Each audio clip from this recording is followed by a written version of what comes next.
Hey y'all, this is Moni. And this is Kat. Hey Kat. And this is the Fake Ass Book Club. Wait, can we both say it or no? Thanks for coming back. Hey guys, this is your girl Moni. And this is your girl Kat. Hey, welcome back guys to the Fake Ass Book Club. Thanks for joining us. If this is your first time listening, you guys, we appreciate you. If you've listened before, we appreciate you too.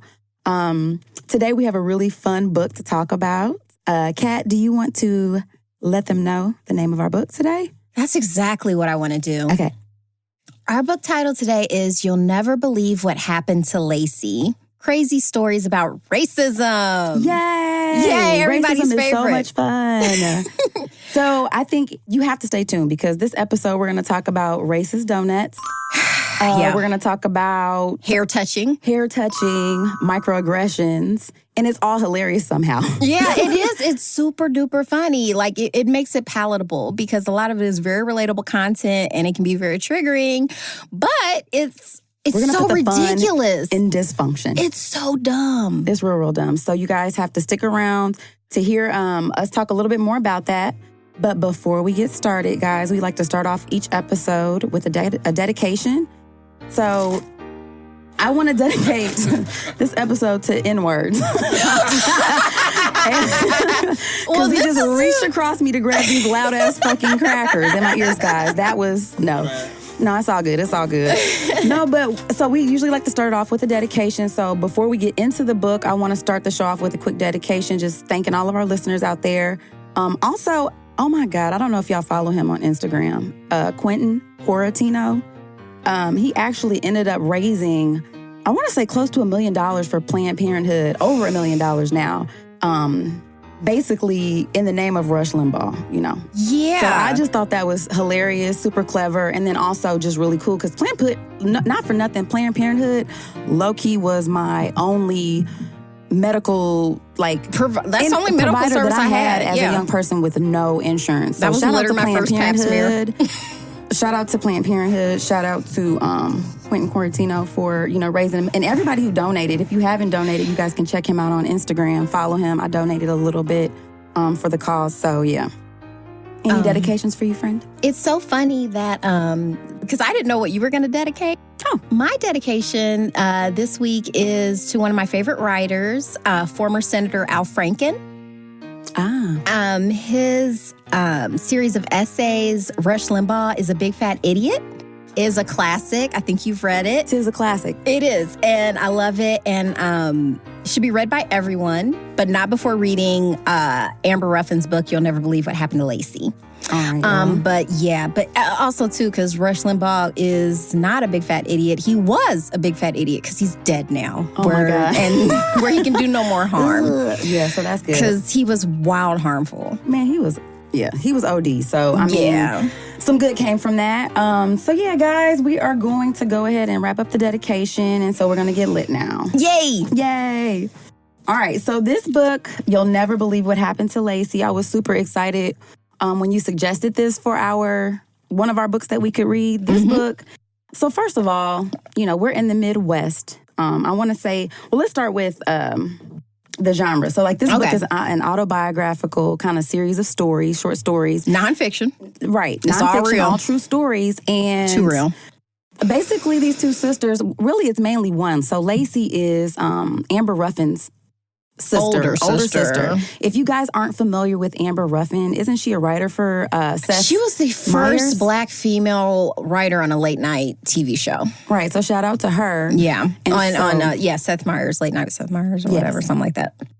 Yeah, so and basically her and her sister came up with, so her sister's been keeping track of all of these racist incidents just randomly throughout their life, basically. And she had been writing a lot of them down. I'm going to say written. Well, I wouldn't even say randomly because she was working at predominantly white spaces. And if you're a Black person working in predominantly white spaces, you have to write everything down. It's true because a lot of it came from her job. Yeah. She said a lot of those were, interactions that she had throughout her work life, but some of it was also while she was in school stuff. And this is throughout her life. Throughout her life. So it's just a culmination of these stories. And even though they're super racist and they're anticlimactic, it's not like you hear these stories and there's some resolution at the end of these stories, but it highlights, racism and kind of gives you an insight. So if you're somebody who's never experienced it, she's opening your eyes to it, but then also if you have experienced it, you feel like, oh my God, like I can relate. I actually have a movie trailer statement for this. Yeah, so right, yeah. You hear it? Dun, dun, dun. Yeah, let's hear it. In a world where white supremacy runs amok, two beautiful, hilarious Black women share and encourage each other as they navigate a very racist landscape in Omaha, Nebraska. If you've ever had your run-in and had to run to your car or bathroom at work and send a "can you talk" text to another person of color so you don't start screaming at the top of your lungs at work, then you will love this book. And I'd venture to say, this book is for everybody. This book isn't just for people of color or just people who are non-white, or non-white people, white people. It's for anybody. I think that, to me, like, I feel like these are the kind of books that should be required reading. Because people get so out of touch. You can have people who are racist, who are super nice. You see them every day. Generally speaking, they're cool. But, then you have this real awkward moment with them at work or wherever you might be. So I think it highlighted it in a really humorous way, because it can be a hard road to hoe. Yeah, it is. I mean, it's just a hard conversation to have, especially at work. But not just at work, but even when it's not a work-related situation. So I want to say this book was about 240 pages. Oh, it was actually, I counted exactly. It's 215 pages. Okay. And also, I loved it so much. I read it and I downloaded it on Audible. So the runtime on Audible is 5 hours and 21 minutes if you want to just listen to it. Which was great. Now, how did you do it? Did you read it or did you? I did both. Oh, you did both. Well, okay. Actually, my daughter saw how much I was enjoying it and she bought me the hard copy. Oh, that was sweet. She's darling. That's nice. Yeah, I actually didn't read it. So when I had to Google how many pages it had. You need to see the pictures. Yeah, I had to Google how many pages. So it said 240. Oh, wait, I still need to read the butt jacket, though. But yeah, I wanted to get the actual hard copy because it has the pictures that she describes in it. In the book, yes. Oh my gosh, I can't wait. Yes, you'll have to show me as we go along. So yeah, it took me a couple of days to read. How long did it take? I mean, to listen to, because I actually listened to the book. I think I listened to it in one day and read it in 2 days. Okay, yeah. So it was an easy read, and I mean, it gets right into it. So like, I think Amber is sharing a story about Lacy where she has these Black History checks. So you can customize your checks. You can get your own checks made. And, she picked a selection that had iconic Black figures such as, Martin Luther King and I'm sure Malcolm X. I'm not sure who Frederick else. Douglass, maybe. Probably him. He was cool. Yeah. And then also Harriet Tubman was on there. Yeah. So she's writing this check and she hands the check over to a white cashier. And he was like, oh my God, you got checks with your picture on them. Oh my God, that's so cool. And she was like, so that's not me. It was literally Harriet bitch. It was Harriet Tubman. And I know you can't see this, the author of the book, which, I mean, nobody looks like Harriet Tubman. And this is no shade to Harriet Tubman because, she is, iconic. She's Mother. Yeah, she's Mother Earth. Like she listen, we're not critiquing this woman's looks, but at the end of the day, it's always offensive when somebody is telling you that you look like somebody that you clearly don't look like. Nobody likes that. Well, there's a whole chapter in the book about people that she's been mistaken, other Black celebrities. Let's talk about it. Well, I was going to ask you, what Black celebrities have you been told you look like? My God.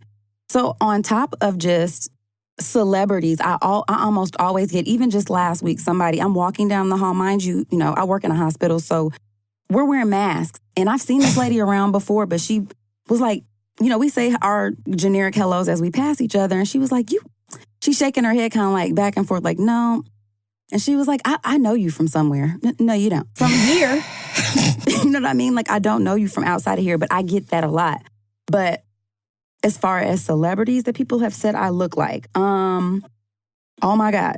So I'm going to tell you the worst one. And this is no shade to this person either because, again, she's iconic. Because we've been told we look alike. And we don't look alike. You're y'all. Gorgeous. It would be... And I've seen your sister... Like, we've been mistaken for sisters. And I've seen your sister. She's gorgeous.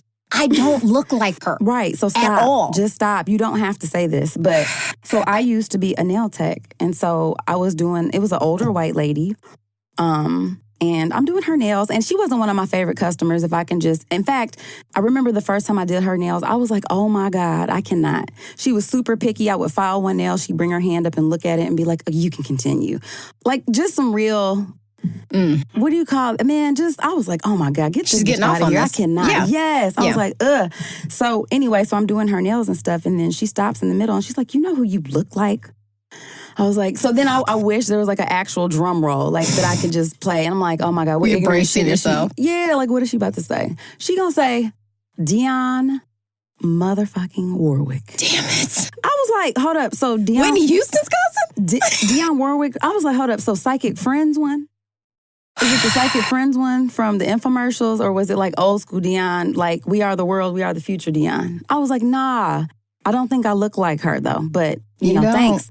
And not for nothing, at the time, I was in my 20s. That you're telling me I look like somebody who is like double my age. That is never a compliment. Dionne Warwick had to be like 60. Yeah, like get the fuck out of here with that shit. She's like 80 now. I did not like that. I was like, okay, that was some bullshit. So, but here's another real quick list. I'm gonna run down it real quick. And these are the ones that I can remember. No, but I want to say black people I've been mistaken for. Or black celebrities I've been told I look like. Well, give me the worst one, because I have a whole list is what I'm saying. I wasn't going to stop you. That was the worst one. No, I can't think of even the worst one. Oh, you can't think. Okay, I'm going to tell you mine real quick. So, Robin Givens, Alicia Keys, Aaliyah, Whitney Houston, Jada Pinkett, Layla Rashawn. I don't want to mess her name up. Fanchon Singer. I want to say she is a local news personality. I think I was at Target and somebody had to run up to me and thought I was her. Okay? So I'm going to just stop right there. But those are just the ones I can remember off top. I really just get the one. Usually white people, because usually my hair is real big. And so white people usually just tell me I look like Diana Ross. Yeah, Diana Ross every time. So you look, and not for nothing, like Diana Ross is a style icon. I love beautiful. Diana Ross. Like nobody's mad. There's only been one white person who really kind of nailed it, and that was Drusilla from Young and the Restless. Because I do look a little bit like... You know what? Yeah. I can see that. But at least sometimes you're like, well, I can see that. Yeah. You know that what I mean? One was actually kind of realistic, because I'd actually looked at Drusilla and be like, oh, that kind of looks like my mom. Yeah. But she's lovely. And that's the thing, too. And that's the thing. It's not an insult. I mean, it is an insult, but at the same time, like, you're just telling me the one black person you know about. Right. Or, oh my God, or even just when your hair styled black. So when you work in all white spaces, I had braids and somebody said something about Bo Derek. You mean to tell me that's your only cultural reference for fucking braids, bitch? You couldn't even, there was not one black person. You can't name one black person. If there are any white people listening, just don't bring up what... and actually, that's just in any forum, any race, any kind of setting. Don't talk about what people look like. That's rude. You know what? This is just some free home training for you. That is very, Don't bring up people's physical appearance. I'm like, oh, hey, you're a fat person. Nobody wants to hear that. Yeah, it's like nobody. It's like with kids when you're out and about and I'm like, mommy, they're fat. It's like, shut up. God, nobody needs your commentary. Right. So just keep it. And better yet, just don't say anything. Usually when I'm out and about, I want to be left alone. I actually thought about getting a Do Not Disturb t-shirt. Listen, you should design one. You do art. I do. Where'd you get the shirt? Right. Probably. Go to my website, bitch. Probably. That's why I love headphones, though. Listen, my favorite thing to tell white folks when they ask me ignorant questions is Google it. I've said that so many times to people directly Amber to their Ruffin face. has a fabulous song about that. Oh, you guys, if y'all don't follow her on anything, please, she's on Peacock. Like, her show is hilarious. It's called Google, Safari, Firefox, and Bing. You better Internet Explorer if you want to learn some things. Do not ask me, pull a book up off the shelf, go and look it up yourself. I love this. Go and look it up yourself. I wish I knew the words. Sing Gotta it. look it up yourself. Me and my daughter sing it all the time because she's 10, but she's already constantly bombarded with racism already. Oh my God. So I mean, okay, so what was your favorite? Some of your favorite stories that she shared. Well, actually, my favorite part of the book, and this is so crazy too, was that this is the first book we've read where there's no domestic abuse. So that was my favorite part of the book, actually. Nobody got their ass beat. I didn't have to read about any domestic abuse.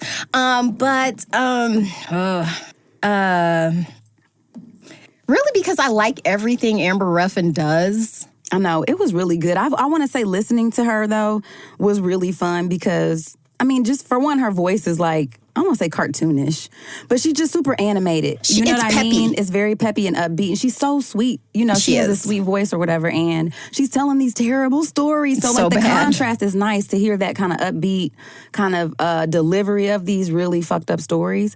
But at the same time, like it's poignant. Like, you know, you're getting the point across. Because she had a couple of run-ins with the police. She's so peppy. She was skipping, and the police stopped her. Skipping. You know what I mean? She was literally just skipping because she was happy to see her friend. She was happy. Like, we can't even be happy. And had just gotten back from Amsterdam, and I imagine she just probably met her husband, so she's all in love, and you're just skipping. Listen, you can't skip it while you're black, y'all. No. It's not. No, not near a police station. Upon. Don't do it. Yeah. It's not worth it. It's stories like that, or even one of the stories that kind of resonated for me. I think maybe we kind of touched on this before, but there was some kind of competition. Was this the one that Lacy was in? That was actually under my worst parts or quotes. I actually have it written down. Okay, we'll talk about that real quick. So Lacy was at a quiz bowl, and one of the showrunners of it shut it down because the black kids were winning, and said this: everyone knows white kids are smarter than black kids. Everyone knows this. Wow. I mean, everyone. It reminded me a lot of Megyn Kelly's, like, Jesus was white. Santa and Jesus they were just white. Oh, my God. So, I mean, just internalizing that, because how old were they? I feel like it was maybe high school. Okay, so they did like older. A quiz bowl thing. But I remember a lot of that kind of stuff, too, going down in high school.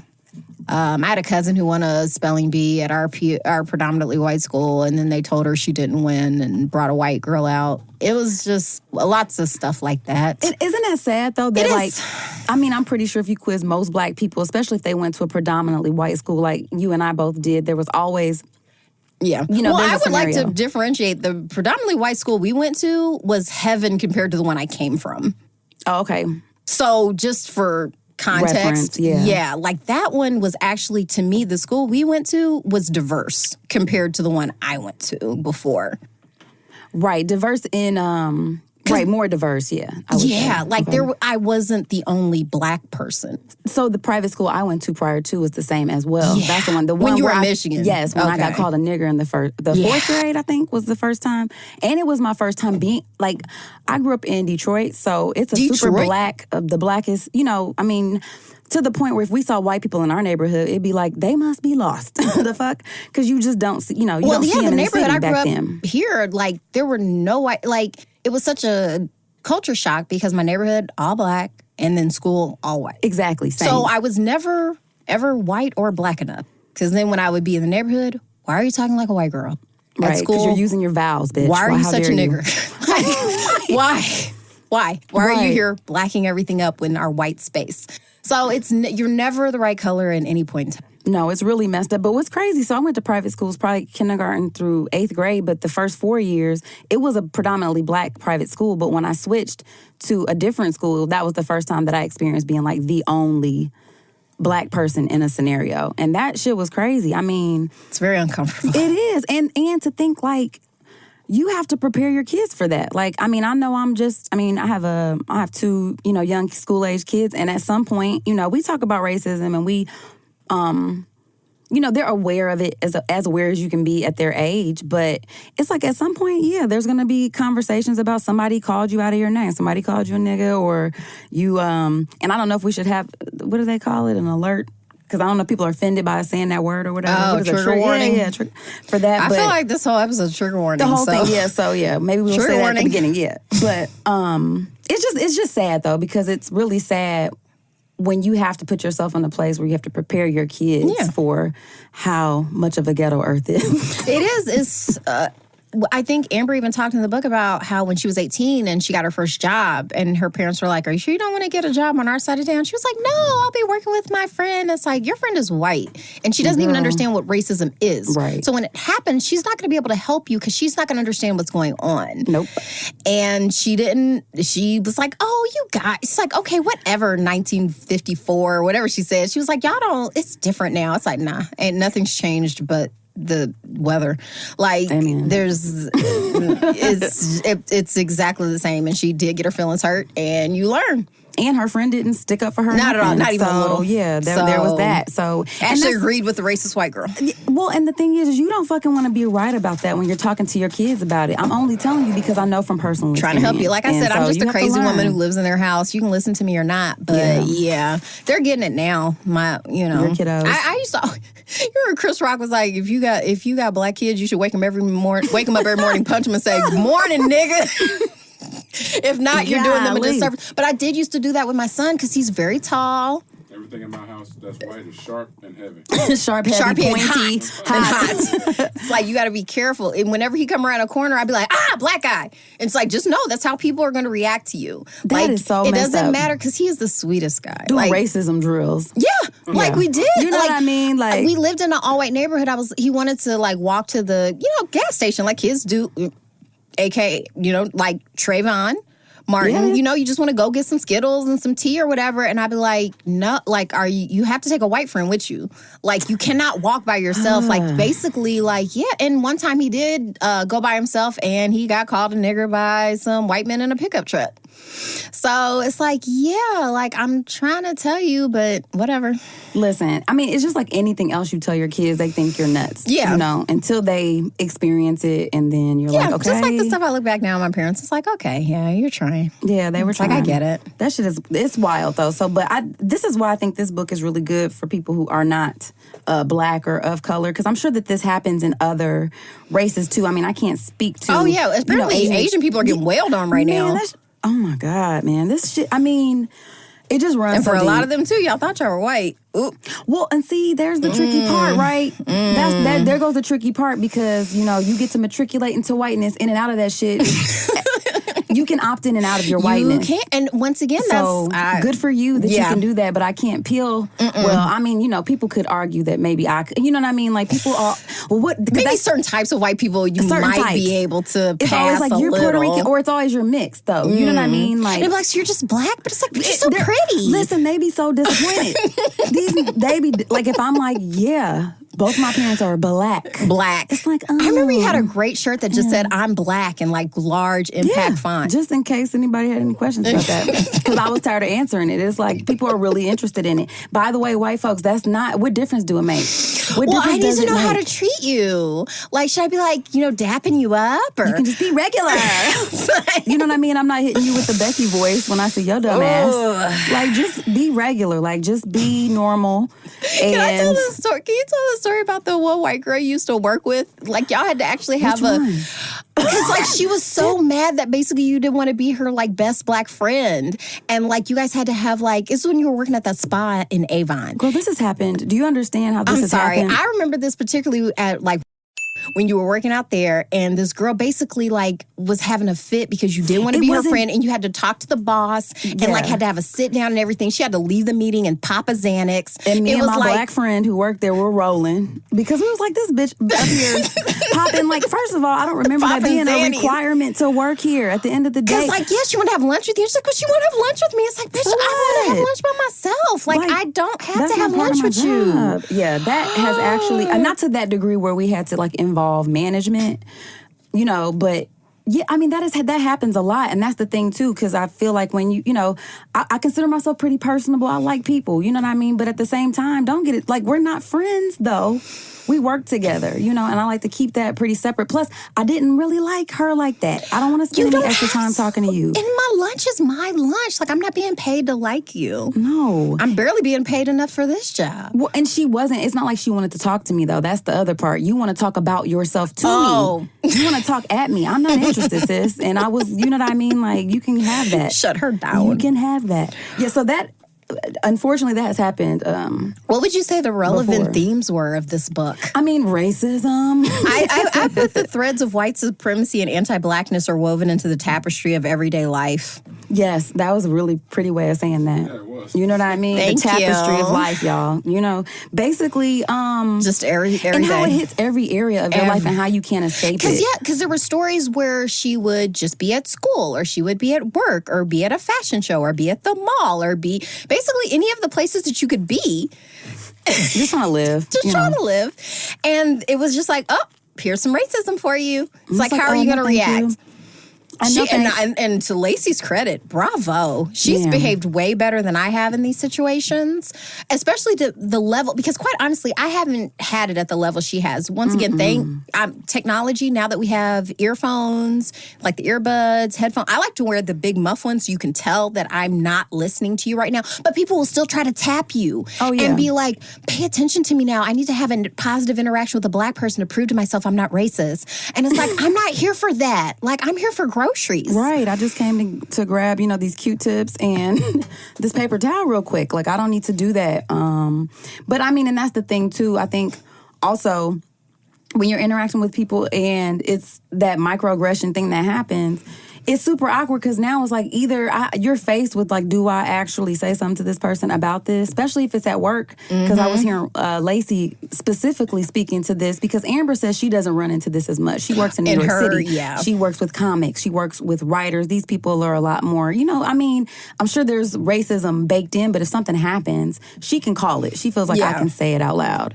Whereas, when you're in middle America like we are and you're in certain scenarios, you just get fired. You might have to question whether or not, do I have a job after I say something? Because you start being targeted as a troublemaker. And why can't you just get along? And you're angry and all of this kind of stuff. It's like, well, once again, like, this is so relatable because so many times she had to call Amber and, like, talk about this immediately to get it out. And, like, it's kind of like when you send that text out, like, either to you or anybody else where it's like, can you talk? Like, when you send that text out, juicy. It's like, let me go in the hallway and see what's going on. No, that's it. I was just going to say that shit is infuriating. And it is. It has happened to me more times than I'd like to even think about. Oh, that's what I'm saying. Like the hair touching, for instance. She had a lot of hair touching stories. I believe like you actually tried at one job to go to HR and be like, I would like to stop the hair touching. And it's like, oh, but you're so exotic. Basically. Yeah. And it's kind of like, okay, so where do I go from here? I can either get on with the rest of life and keep paying my bills because it's not like my bills are going to stop because of race. Because I faced a racist situation at work. No, and actually, I chose a job where I didn't have to deal with white people. But, like, I went back to school, so I started having to deal with them again and reminded of why I can't do this. And, like, I could have gone into another field, but I just went back to my original field because I'm like, I can't do this. And I just... It must be nice to be able to just be like, oh, I'm not going to... Like, I don't have that luxury. Well, dealing with black people is hard, too. Yeah, but that's what I'm going to say. I mean, dealing with people can be a thing, but that's what I'm saying. It's like an added layer of bullshit in your day when you have to, like, dismantle racism or be the first black person that somebody's ever seen in their life. I had to have a sit down with my child's principal because one of the teachers at her school was touching her hair. And it's like, I don't want her to get conditioned that people can just touch you and do anything they want to you because what are you going to do about it? Because it does feel like a flex. I've had that happen so much where it's just like, that basically I have to ruin my day and maybe go to jail. Like, because if you start crying saying that I did something to you, like you can flip this switch so quick. So it's like a lot of times, I think she does. Oh, can I read the jacket when it's explaining what the book's about? Your story, though. Oh. Is that it?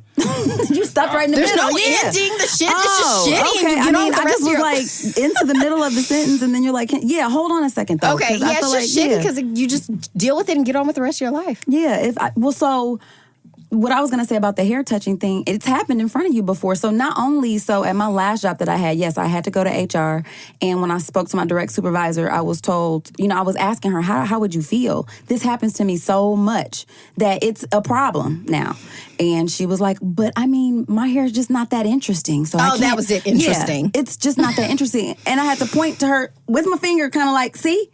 This is what I'm talking about because what's interesting is relative. My hair's not interesting. It's hair.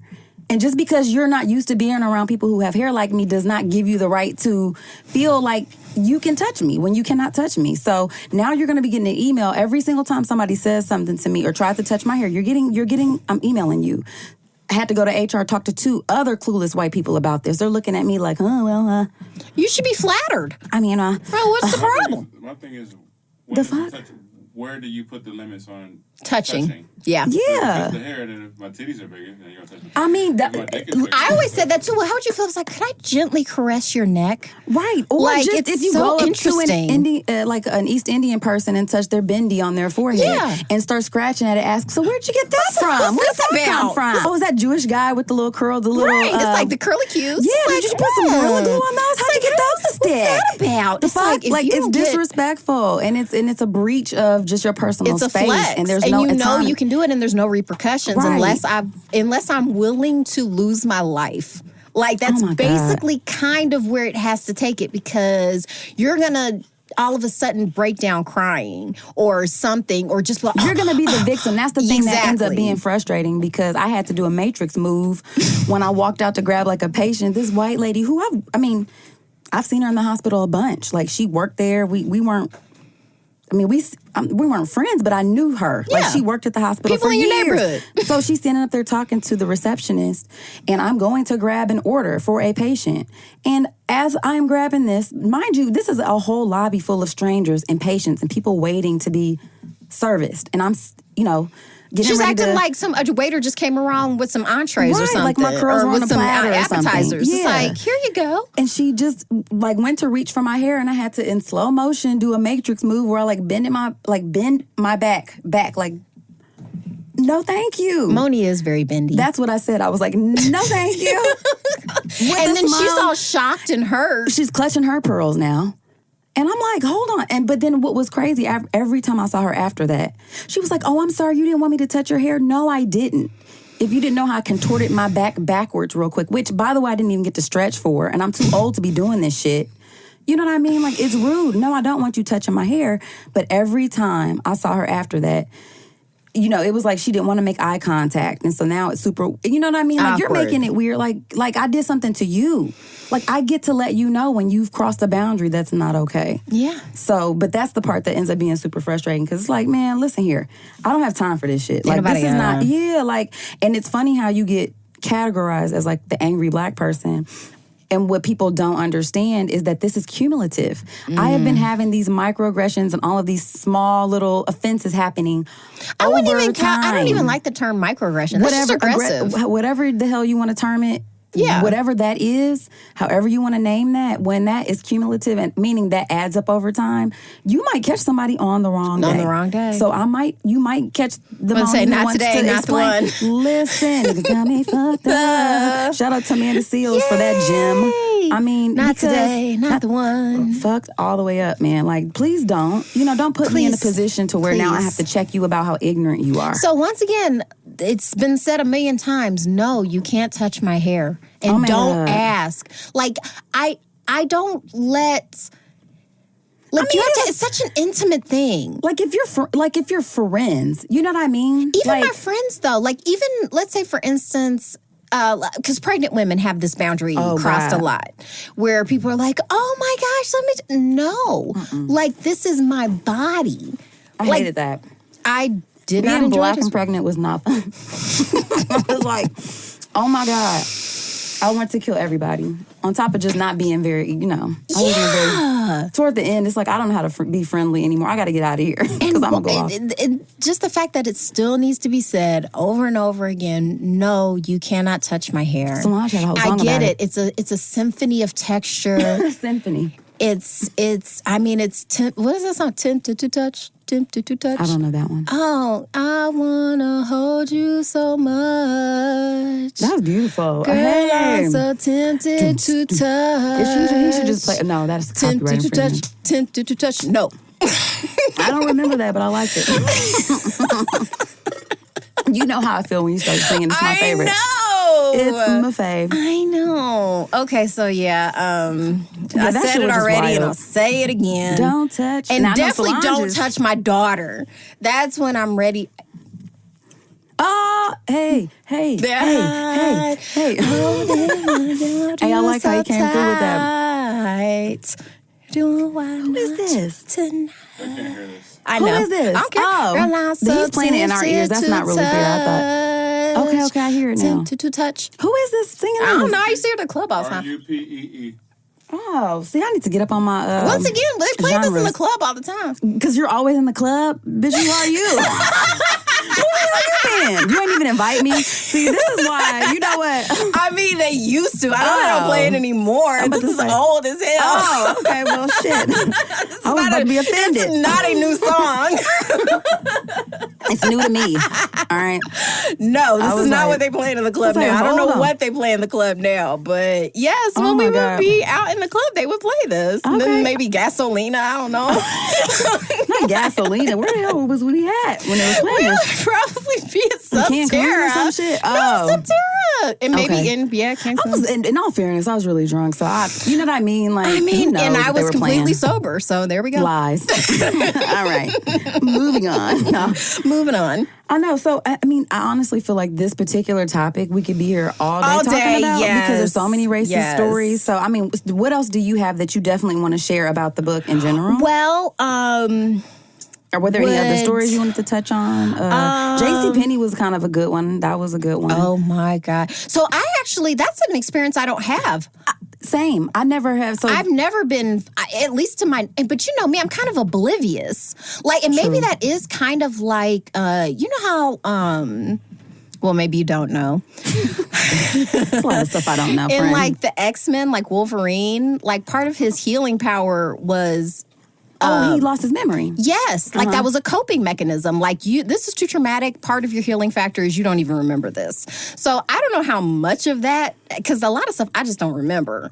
But I don't remember really being followed around like any stores or anything like that. When I'm shopping, maybe people are like, "Oh, do you need help?" Or I don't know. That hasn't been my experience. In stores, you know, I have been ignored, and I've been in there ready to spend money when I think that they didn't think that I did. You know what I'm saying? Like as much as she was told, it's like it's expensive. It's expensive. Like when she'd want to buy something, it's like I love it when Amber was like, "Bitch, I didn't ask if you could afford it." Right? Like I'm asking how much cost? Is it exactly? So I've had that more than I've, like you said, noticed people following me around in the store. But it seemed like it was a whole problem. Like it was like they had a joke, like a family running joke about it. About being harassed by loss prevention. Oh, actually, though, let me take this back. When I had my first job at Montgomery Ward. Oh, my God. In Lafayette Square. I did get fucked up by loss prevention quite a bit. Like, I remember one night... And this is what you get for being nice. I closed down one of the registers in a department I didn't work in because I was like, that person went home early. This would happen all the time. People would leave before closing so they didn't have to close down the registers. And so I was like, I'll just be a team player. I'll just close this down or whatever. Well, the drawer was short. So they kept me there forever, like acting like I stole something. And I was like, and eventually I started crying because I had school. Well, apparently it's a little funny. Well, I was 17. I was 17 and I had school the next day. And because I had finals the next day. I remember I was really tired. It's really late. And eventually I just started crying. And they're like, why are you crying? I was like, I wasn't expecting to be here this late. And actually, I was under 18. Actually, they were in violation because I didn't have a work permit. I'm not good at paperwork. You know this about me. I never got my paperwork together. So I was really working there illegally. Whatever. I never got my paperwork from school, but but you're not supposed to work certain hours when you're under 18. Oh, yes. So I was there super late, and I just remember crying, and finally, they let me go because it was something like $30 too, and it ended up being a check that was slipped under the thing, and we ended up finding it or whatever. So I finally got to go home, and then another time, somebody else got caught stealing, and then tried to throw me under the bus, trying to say I was stealing, and I was like, let's roll the tape because I've never needed to steal anything from this raggedy motherfucker. Like I can buy everything in here, so why? I don't need to steal, thanks. I don't need to steal. I'm really just here for job experience and just to see what working's like. I kind of get money every week from my dad. I don't really need. I just like being at the mall, and I know I can get a job here because y'all have no standards. So clearly. Yeah, those are my only experiences with loss prevention and stuff like that. And I remember one time too, because nothing was happening one day at work, and I was just sitting there reading a book like I'm wont to do when I'm bored. No. It's true. I'm proudly a nerd. And so the loss prevention guy actually came down and told me I wasn't allowed to read. Wait, what? Yeah. He was this big white dude. Based on what? What you mean you're not I can't read. I guess part of my job was making sure people weren't stealing, but I was like, I thought that was your job. Right, what is your... Because they always told me, like, if somebody's stealing, I can't do shit anyway. Like, they're like, if someone's stealing, like, get away because you're not allowed to do anything. Oh, my God. That just reminded me, and I forgot about this story. I worked at the airport. There was an old white lady stealing makeup. I worked at this spa at the airport. I was probably like 21 or 22. And I watched her, and I'm like, this granny is literally putting this little 4-pack of lipstick in her pocket.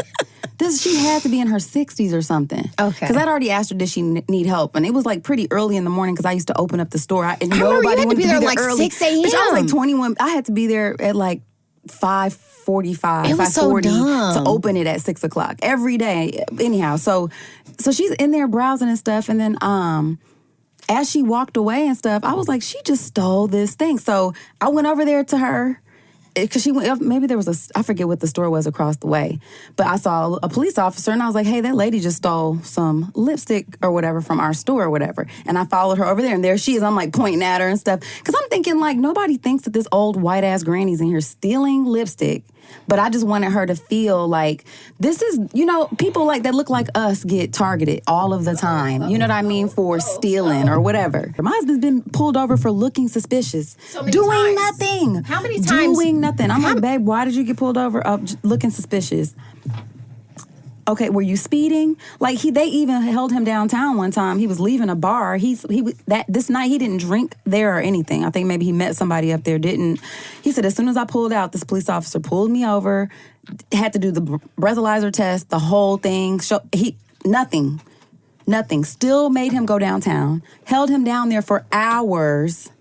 I was like, that is crazy. Now I've never had any run-ins with the police that I can remember. I feel like that would be pretty memorable, but I know my husband, that has happened to him a bunch of times. Now, remember when I was in barber school? I do. And there were like a couple, there was like probably 3 white dudes that went to that barber school because it was a black barber school. Yeah. But there was, they were all from the South Side, and I remember one of them, let's call him John. He was telling me the story of what had happened to him the day before. It blew my mind because he had just bought a car, so it didn't have plates on it yet. And he was a weed dealer, so the car smelled like weed because he'd been smoking weed. And for you, if y'all don't know what weed smells like, it's very strong. It's it's unmistakable. What that is. It's unmistakable. Yeah. So he gets pulled over by the police. I think he was speeding, and so this was blowing my mind because we were talking to each other the next day. Like, nothing happened. He was just given a warning. Like, You're still shocked. I'm about to choke on my You'd carrot. have to be black to understand this. Like what? You You get mean to tell fucked up me? for doing so much less. Mm-hmm. But it's like, and he had weed in the car too. And like, they didn't search him? No, nothing. He wasn't asked to leave the car. Like, your brow furrowed. Yeah, I'm speechless. That never happens. But like the idea of that happened. Actually, one time I was in the car with him. Another time too, where like, and they wanted to see my ID. Like when we got pulled over. Oh yeah. It's like, I'm not driving. Like, why do you need to see my ID? But it's like, I'm not going to argue with the policeman right now, but. Yeah, like it all just came back to me. I remember him now. It's such a different experience. Like you're living in a different world, literally. 100%. If you're a white person right now, just be very grateful. I just think that the government, at the very least, owes us like counseling. You know what I mean? Like there needs to be some kind of mental health for the trauma. Because I mean, honestly, it's like PTSD though, really. Especially because it's cumulative and it happens over the course of your life. And it's like, it's almost being like, it's like being gaslighted for your entire life and being made to feel like, is it really that bad though? Well, that was, I think Neil Brennan brought this up one time when he was Googling something about slavery. And like Google will autofill it for you. And so he was typing in slavery, and he was like, you can tell how like messed up white people are because the next thing was it really that bad?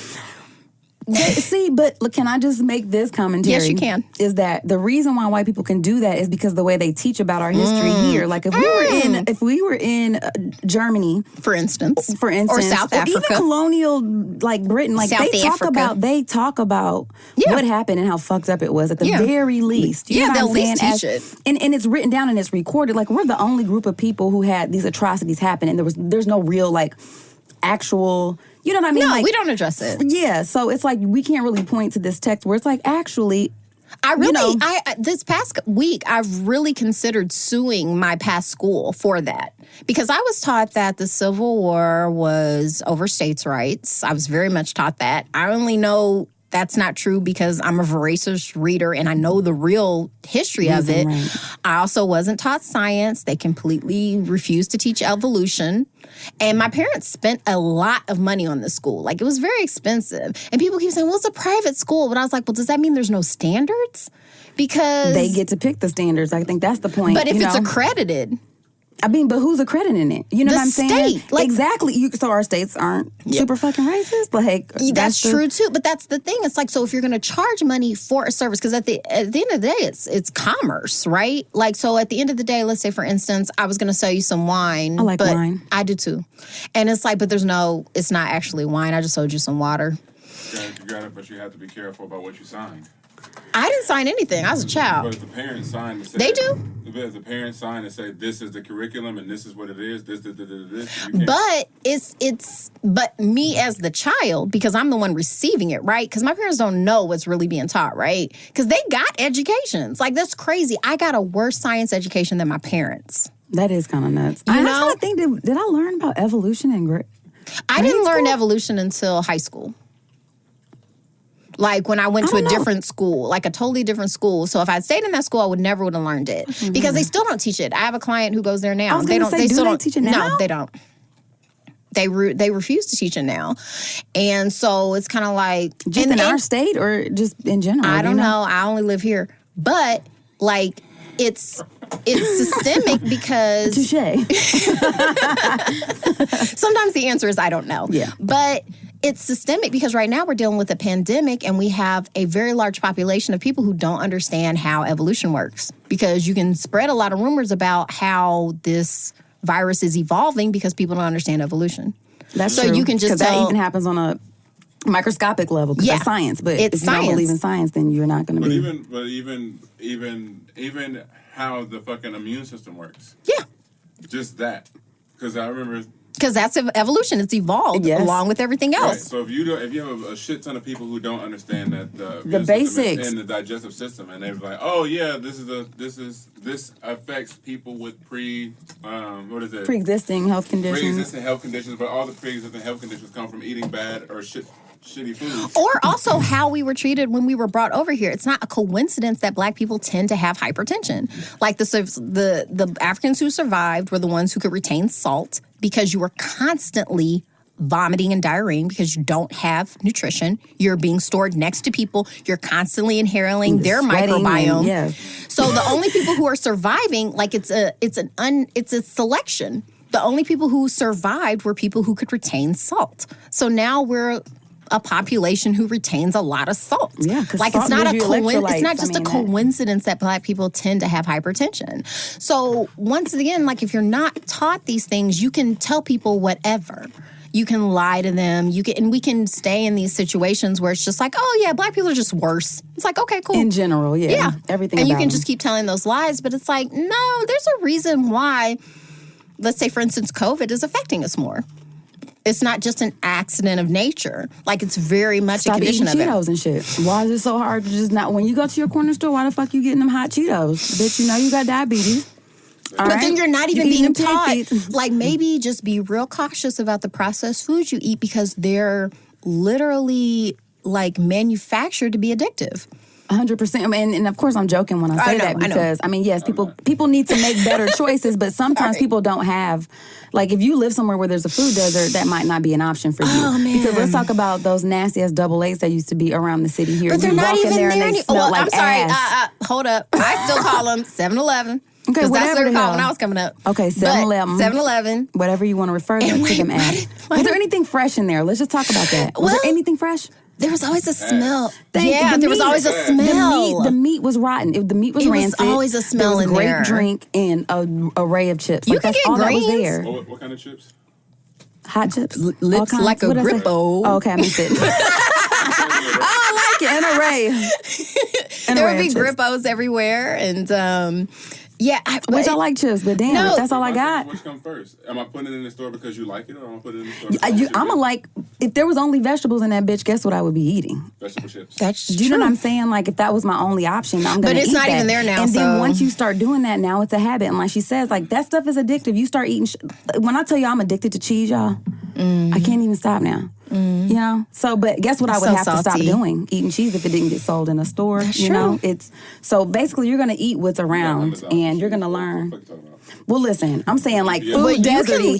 That's if I have an internet listen, connection. Here's the other thing too, because I'm wondering, does Amazon deliver everywhere? Because I remember I lived in a neighborhood where Pizza Hut stopped delivering. Pizzas be getting them pizzas. I be remember getting the hit up. last time I got a pizza from Pizza Hut at my old neighborhood, because thank you, crack. But like, I remember the girl came up the steps. She's like, shit, I almost just got robbed. I was like, damn. I was like, that's fucked up. It's like, you have my pizza though, right? And it's like, They ain't take that, did they? no, it's like, I tipped her. But it was like, I didn't get it. Pizza Hut was like, oh yeah, we don't deliver there Yeah, anymore. and I do remember that. Yeah. And I don't blame them. Some of that shit, it's like. But So are there, I don't know, because I live in a pretty decent neighborhood now. So I don't know, are there places Amazon doesn't deliver? I don't know, but there's people who don't have internet either. You know exactly. what I mean? You don't got no Amazon Like, account. so that's what I'm... So just speaking for them, it's not always that simple. Like, yes, It's people should make not. better choices. Both things are true. Like, people should make better choices. We should make better choices, and goddamn, it's You fucked know, up. Yeah, it is. Because to me, it's like, Are black people too in love with culture to change? what is culture, though? I think that's subjective. Okay, so are black people Maybe. too in love with culture to No, change? I don't think so. So I'm not sure Sierra's either. doctor even said that we should stop eating barbecue. Yo, because the carcinogens. Yeah. And I was like, I didn't even fucking think of that. I mean, it's just a me- treat. It's not Right. a treat if it can kill you. Well, I mean, I don't eat it regularly, but every once in a while, I do want some rib tips. So in a sweet, salty They sauce. are delicious. And I mean, But but the thing not is, don't eat them every day, right. Yeah, Like, it's like right one now, I thing- have to go out of my way to get good barbecue. Right. I Like- almost pretty much wait until my dad makes it around the 4th of There you July. go. Like, I usually don't even really eat barbecue during the year like that. Or I mean, the every once in a because while. even the fish places, like the trans fats. I mean, know, it's all bad. It's all moderation. It's all bad. You know, it's just more. It comes down to just educating people. But no, your about question is it? Your all question that. was: are Black people too in love with culture to change? No, because culture is always changing. Like we just got through watching that documentary, Black Art in the Absence of Light. That was good. So good, and. Because we just had a thing here, it made national news. Like our museum here in our state was like, look, we trying to keep it white. That was like a job description. Like they had something. Yeah, going out, 'cause they were trying to keep their traditional core white audience. like in quotes. And this Y'all was, can look that and up. keep you honest, this was my favorite place in the world. Like I've thrown parties for you there. I've had celebrated birthdays there. I go to events there when they have speakers there. I freaking love this museum. And so my feelings were hurt. I'm like, so I'm not part of the core audience? Like I've lived here my whole life. Like this is down the street from where I grew up. It's like, no, apparently No, ma'am. not. But it's like, that's part of the culture too for me. Like, I'm in love with that aspect of the culture. But, like, of course, when I'm going to that museum, I don't see a lot of reflections of myself. What about food culture? Food culture. So let's say, I think it's just taught. I think it's taught when you're young. Because like what I teach my kids now is about actual nutrition, and so it starts at home. It starts with being like, no, there needs to be a protein, Sometimes a starch, foods. and a Yeah, we talk like about sometimes foods. It's cool to eat this sometimes. My I kids got that eat on Sid the vegetables for Science Kid. snacks. Yeah. And then there's the sometimes foods. Okay. It's like you however can do get it. sometimes, like we do cookies sometimes, and we usually make our own cookies. You know, like, and my mom, but I guess I was privileged. My mom used to take me to Georgetown Health Market. Yeah, like, you were privileged. You were only child. And nobody got money to be taking all they damn kids to I fucking love Georgetown. carrot juice. But at some point, you have to recognize your own privilege. And Oh, realize, yeah. But, And she's shouting it out right yeah. now. Oh, I'm hella privileged. But the thing is now talk about the poor people. They don't have the same privileges. So when I say culture, I'm not talking about the culture that you love so much. I'm talking about the culture that you might have avoided that everybody around you was dealing with. Because if you look at your neighborhood that was affected by crack, but your mom kept you out of it, and your mom kept you out of it. Right, okay, right, so right. The neighborhood I grew up with, and like a lot of people had gardens. Yeah. Like we were, like my family had a garden. You can use food stamps to buy seeds. Like that's truth. Like, but you still have to have somebody show you how to maintain a garden. And that's part of what it is, because I don't think that, like, black people are taught to eat to live. You know what I mean? Like, you're just eating to survive. Shout out Elijah Muhammad. You know what I mean? So, but I did read that book, too. I did not read that. Oh, you didn't read Eat to Live? No. Once again, I'm not necessarily down with everything the Nation of Islam teaches, but Eat to Live was a good book. Like, yeah, like make a pot of beans. Like, that's part of the culture. And I try to do that. So, like, that's just it. I just think it comes down to sharing with, the people who are younger than you. Like, you're supposed to be eating to actually nourish your body. Like, everything you eat turns into energy. Everything that you eat. Oh, wait. Before you take over. I got you. Real quick. I got you. And here's the other thing. It's the internet now. You can find out anything now. There's no excuses anymore. Because when we were coming up, you had to go to the library to get information. Like, now there's information everywhere. And it is hard to distill what's true and what's not. But epistemology, that's my thing. Like, learn how to figure out what's true. Because that is hard. Because there's so much information out there. But you can figure out... Like, look around the world. To me, whenever I'm like, is this true or not? Let's say, for instance, like when people are like, oh, is this vaccine? Like, should I get this or not? Look around the world and look at how they're treating vaccines. Not just America, not just here in the States, but like how vaccines are treated around the world. Vaccines work. Like, so if there's anything you're ever worried about, like, is this true or is not? Look, don't just look to where you are. Look around the world, because things that are real everywhere. Math is real everywhere. Science is real everywhere. Like, it doesn't change. Okay, now you can have it. I love y'all. So we were talking about food and eating to live, and I think it's a very, very, very, very interesting conversation that I haven't really had with too many people. Recently, Kat came in here and said, why the fuck are you drinking Gatorade? Oh, yes, she did. She called you out. It's nothing but a bunch of fucking sugar and water. And it's not da-da-da-da-da. And salt. And salt. So I had to stop drinking Gatorade. And then I stopped eating cheese. And then I was like, oh, well, I'm just going to stop eating all the food that I don't need. So I only need this for this. I need oatmeal, super grains, and this, and this, and this, and this. But I went to the mall the other day. This is the point I was trying to make. I went to the mall the other day, and I realized how many people are shaped exactly the same way. Oh, Everybody is shaped like a fucking cartoon character. And I thought which one specifically? Because there's lots. I was going to say the Bergens from Trolls. Yeah, the Bergens from Trolls. Yeah, they all. Everybody is. There's all. It's very sad, because I was having a conversation about why poor people have more children. And poor people have more children because the people who are smarter understand, like, we got too much other shit to think about. Like, I want to do this, I want to do this. And being a parent isn't one of the things that I want to do. But if you look at COVID and you see what numbers have risen, people are fucking more because fucking is the same as drinking. Drinking is the same as doing drugs. All of these are coping mechanisms. So if you don't need a reason to cope, then you're not going to do these things over excessively unless you just really like fucking. But even if you do because you like the art of fucking, then you're going to be protective when you do it. You're not just going to be out here and then... Not the that's I was not prepared for that. But people aren't thinking about...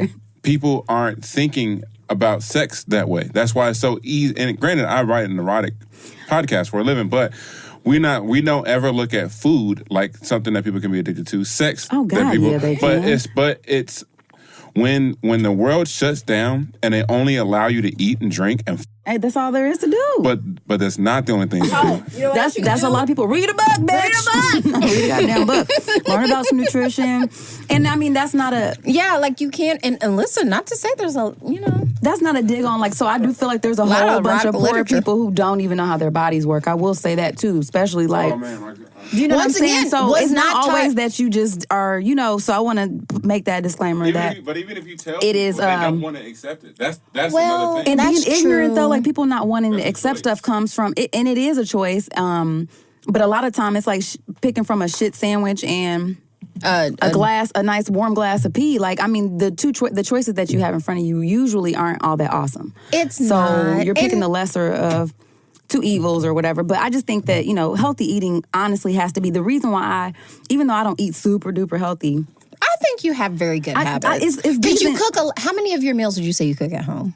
I mean, a lot of them. Most of them. Most of your meals come from home. But I grew up like that. That's my point is you do what you see. That's all I'm saying. Right. So I knew that was something that even though we did not grow up with a lot of money, my mom always made it a point to be like, nah, you eat a balanced meal or whatever. So I grew up like that. That's how I teach my kids. But that's part of not having a lot of money. 100%. Sometimes not having a lot of money is like we're eating at home because I'm not spending this money. I'm not buying no goddamn fruit snacks for your lunch. And y'all want drinks too? Forget out of here. Yes. I'm sorry. Let's get back to Amber Ruffin though. Yeah, we can end up editing all that out if we need to. But no, that was awesome. That was gold. I don't know. But because that was one of the things too, like as far as racism, because I mean racism and nutrition are tied together too. Like when you get into together. What resources are available to you, like you said, from a very early age too, because a lot of this stuff is just learning about nutrition is a privilege. It is. And you don't think about that unless you see the contrast. When I was at my racist school, like when we'd have to do science projects and you have to pick like a body part to learn about, I always pick the digestive system every year. Listen, I need our sound engineer every time she said What to do? No, because you said it once this episode, and I just want this to be a running thing through every episode. If the words, your biome, your my microbiome, like I want it to be like bam, bam, bam, bam, bam, like every single time. Because at some point it manages like it comes up a lot because it's important, guys. Well, because I'm obsessed. Okay, it's funny. And I love information, and I'm always curious about where information comes from. And let's say for instinct, for instance, because a lot of times people think your instinct is stored in your brain, but so much of your instinct is in your gut. Like, when you feel stuff, you're like, like, especially when you get nervous and stuff like that, you feel like the creepy guy at the gas station staring, and you're like, oh my God, this is not I was good. thinking about happy feelings, but sure, creepy feelings too. A lot of stuff, and like I said, those neurons and stuff like that are being released from your intestinal microbiome. So it's, to me, I'm not even going to go into my pet theory. Listen, we'll have lots of other times to talk about it. It's super duper deep, but basically, like you have ancient creatures basically living inside of you. Like that's basically where you get those inner voices, like that inner voice inside of you, like those instincts. It's not in your brain, it's in your gut, and you want to be very kind to your gut. So beans and red wine are very good for your mind. NPR told me. We're having red wine right now. And that's the thing, too. I listen to a lot of NPR, and they have a lot. And I listen to a science podcast, too, called Body of Evidence. And they have like a lot of really good, because it's hard to, that's the other thing, too. It's hard to scientifically study nutrition because it's impossible, basically, to do double-blind testing with what people are eating because you're relying on self-reporting, which is very unscientific. Well, and this shit changes all the time. Yeah, we grew up, learning that certain things were good, and now it's like, oh, no, fat's back, and, so it does get confusing. I've always liked fat, and I think it's really good for your brain. So try to eat good fats if you can, and try to avoid trans fats. And oh, my God. And just for the record, we are not a nutritional podcast. No, don't take it. We are not. I do hair. Yeah, like, at the end of the day, please don't come to us for any kind of real advice inside of your life. Like, seek actual professionals. We're on here talking shit. Try to avoid racism. It's very damaging. The shit is terrible. I don't like it. But it's just terrible, too, because it's like, man, white people are terrible, but so are black people. Oh, my God. It's just bad. People are just terrible in general. And this is why it's important to find people like yourself, Kat, to have inside your life that, like, make it worth it. Because you start being like, this is trash. I hate this. But, yeah, it's ready to go. It's tough. Like, beat me out of this bitch. Like, I'm tired. It's tough. It's so tough. But that's why things like Amber Ruffin, Lacy, and then the fact, too, they had two very involved parents who were teaching them, instructing them. And also, too, everybody out there, if your parents were fucked up, just forgive them. Oh, wow. They probably were going through way worse shit than you are. I mean, that's usually the way life goes. Like, I have to believe my parents had a harder time. My grandparents had a harder time than them. And that's why my grandmother, she's not perfect, but she was doing the best she could. I'm gonna refer back to my original advice of seek professional advice when it comes to that. Because some of y'all parents maybe don't. I can't say that across the board that you need to necessarily forgive them. They could be toxic as fuck and you might need to get rid of them. But even toxic people, you one. have to forgive them. I have to forgive all the toxic people in my life. Like, they're not in my life, but they're forgiven. Okay, well, that's enlightened. Forgiving people doesn't mean you're inviting them into your life either. Okay, so that's... that's not an invitation for people to be in your life. Like, forgiving them is just like, ooh, like, I might be just as fucked up if I had gone through what they went through. Because I realized, like, my parents had to sacrifice a lot to give me the life that I had. So, like, it wouldn't be right for me to judge them for what they did. Don't you think that comes with being a parent? And maturity? It was truly being a parent because 100%. I was like, I get an attitude every time they feel like I should have done something more. You know what I mean? It's like I did everything I could do. Like, literally, I really, really did. So I'm sorry if it wasn't enough. Like, of course you can do more, but I gave you more than I was given. So that's all I had. That's all I had. Yeah.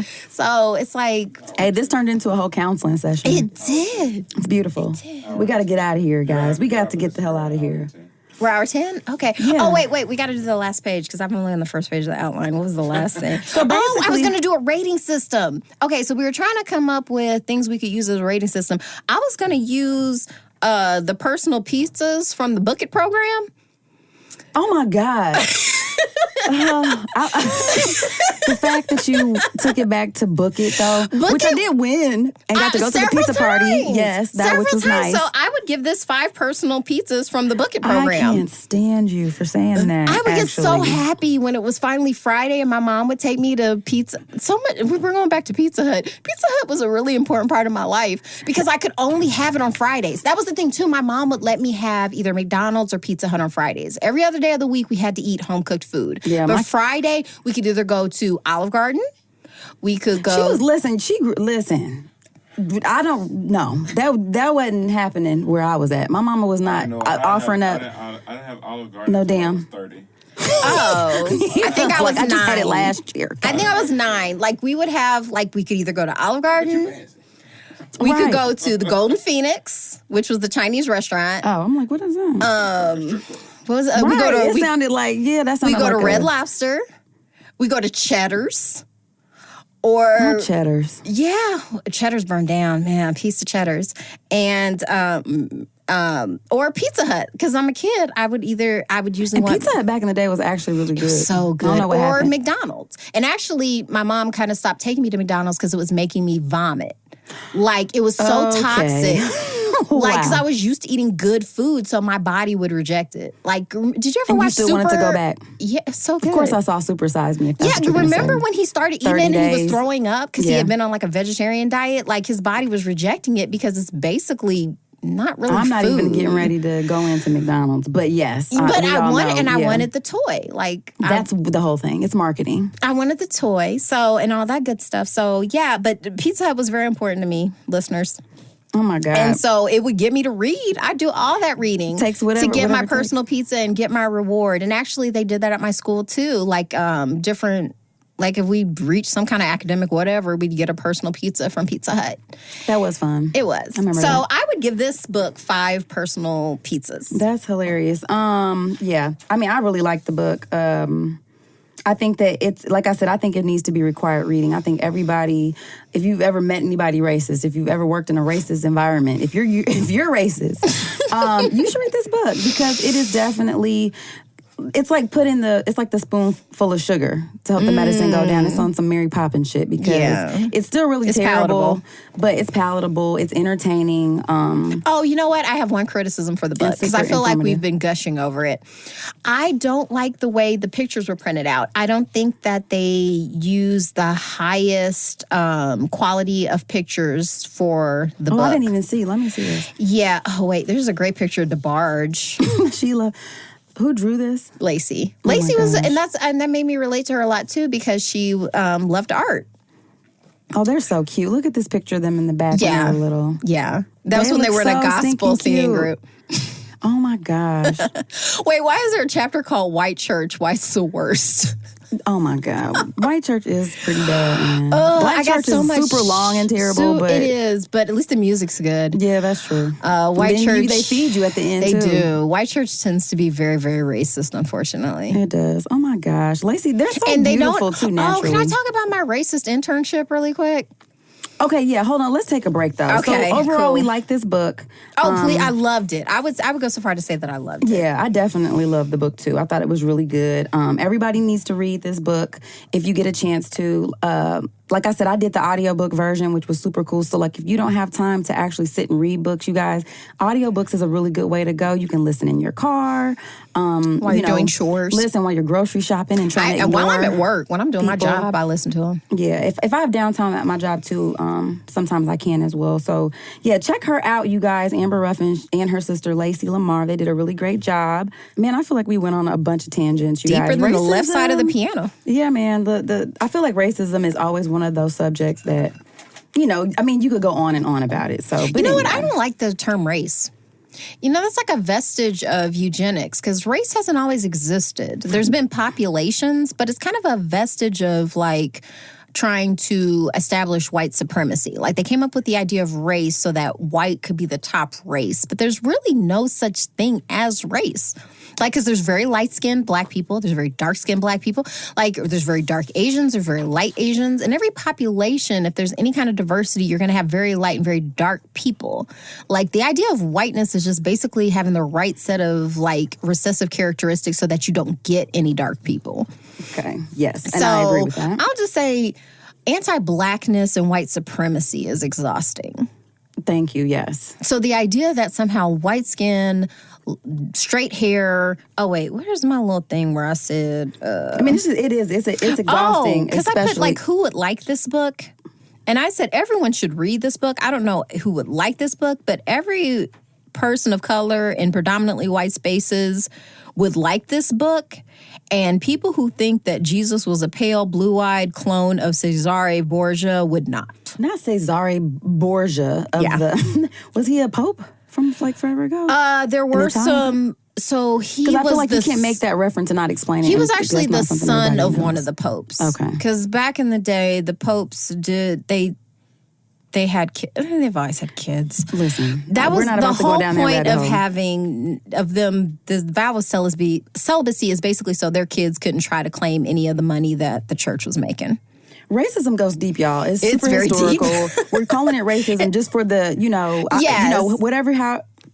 what she had just said. Colorism. Okay? Yes, colorism. Colorism is a more apt they're just humans, right? Everybody's people. We're all people. So, but I will say that it's a very complex thing because it's been something that's baked into. It's in the sauce. Society. It is, and it has been for a really long time. So dismantling it is nuts, but it is nice to vent about it. It's nice to have somebody to share those kinds of stories with because it's powerful to get your story out. It is. And again, that's what this podcast is about. Because your silence will not save you.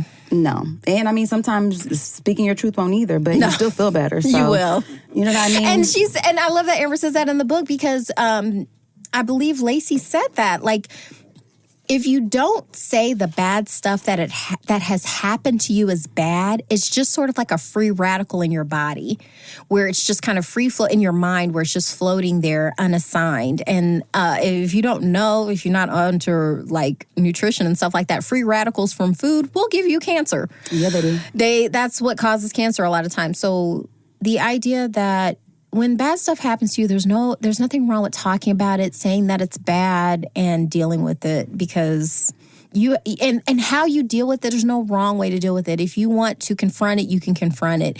If you don't want to say anything and just keep your job, you can just not say anything and keep your job. Yeah, amen. You're not wrong for feeling a way, though. No, absolutely. So I think that's a good way to kind of end that. And in the interest of sharing stories, too, though, I wanted to invite our listeners at some point to actually email us with some stories because we want to hear stories from you guys too. We want to be able to have a segment or even a whole episode where we're sharing you guys' stories that are stranger than fiction. So if you guys have some stories that are stranger than fiction, I want to invite you to email us at thefabpodcast@gmail.com. That's THEFAB podcast@gmail.com, and type stranger than fiction like in the subject line, and we might actually choose your stories to talk about on our, like on a whole episode, or just share a story at the end. So we want to hear from you guys. So take the time out if you can to send us your stories so we can share them. And I think it's almost the end of the show. It is almost the end of the show. Oh, it's bittersweet. So we're going to spin the wheel, you guys. Okay. All right. Bum, bum, bum, bum. Yay. Trevor Noah, Born a Crime. Oh. Yay. So can I do the trailer? I love Yay. this one. And first off, can I just say I love Trevor Noah. We got to see him live here perform his stand-up, his one-man show. He's just so dimply. And smart. And once again, but he's funny. so cute. He is he's cute so and funny scrumptious and nice. and funny and smart. Such a unique experience. I can't wait to dig into this. Can I do the trailer? I'm ready. Are you ready? The trailer for what? For Born a Crime. So people can be ready for the next episode. Oh, just talk to him about it. Yeah, go for it. Okay. Yes. So Trevor Noah's story, Born a Crime. Oh, white supremacy. We got a theme going here. Why can't I escape you?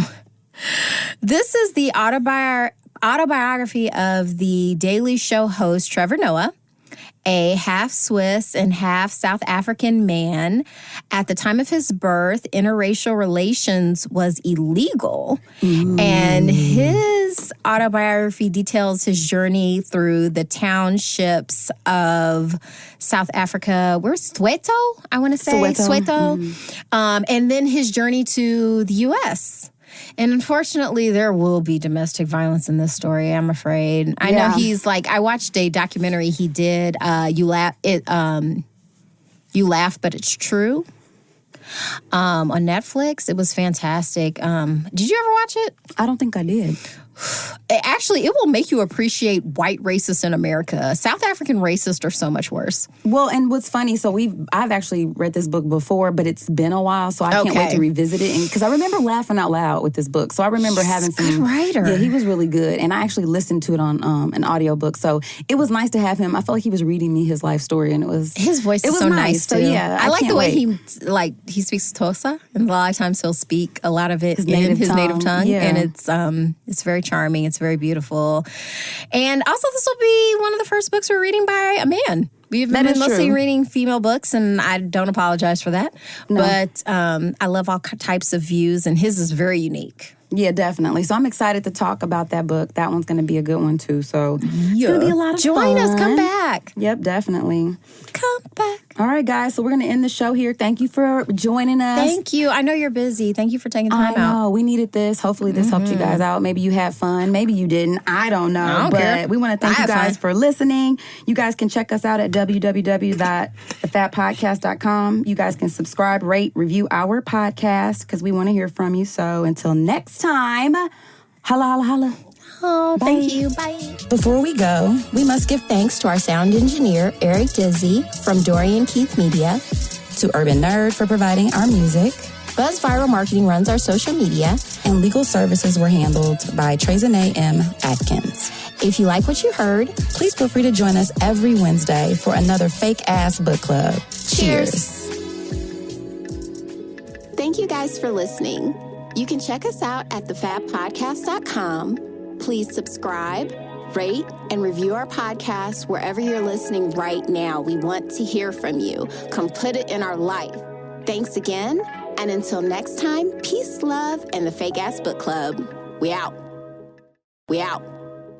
We out. We out. We out. We out. We out. We out. We out.